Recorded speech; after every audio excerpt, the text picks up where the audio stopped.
শিক্ষা উপদেষ্টা ও সচিবের পদত্যাগ দাবিতে রণক্ষেত্র সচিবালয়ে গেট ভেঙে ও দেয়াল টপকে সচিবালয়ের ভেতরে প্রবেশ করে বেশ কয়েকটি গাড়ি ভাঙচুর করে বিক্ষুব্ধ শিক্ষার্থীরা। পরে টিয়ার শেল ছুড়ে ও লাঠি চার্জ করে তাদের ছত্রভঙ্গ করে দেয় পুলিশ। এ সময় আহত হয় অন্তত ৭৫ জন।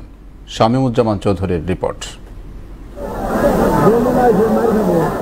মঙ্গলবার দুপুরে বিক্ষোভ মিছিল নিয়ে সচিবালয়ের সামনে আসেন শিক্ষার্থীরা।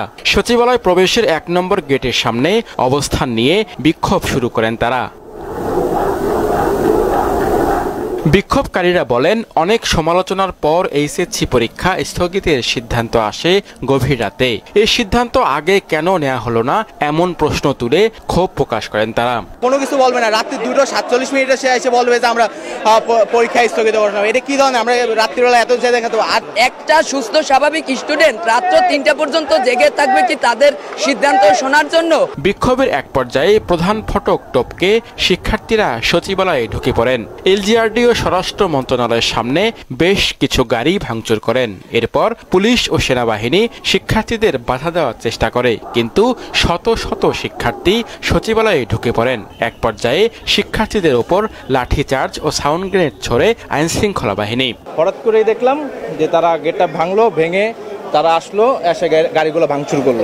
আগামীকাল থেকে অবশ্যই আরো নিরাপত্তা জোরদার করবেন, না হলে আমরা কি আসলে অফিস করতে পারবো কি পারবো না, জীবনে যেতে পারবো কি পারবো না। এই ঘটনায় অন্তত ৭৫ জন আহত হয়। আহতদের মধ্যে নারী শিক্ষার্থীও রয়েছেন।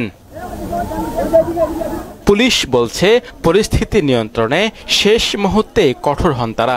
আমরা পুলিশ সবসময় সর্বোচ্চ ধৈর্যের পরীক্ষা প্রদর্শন করি।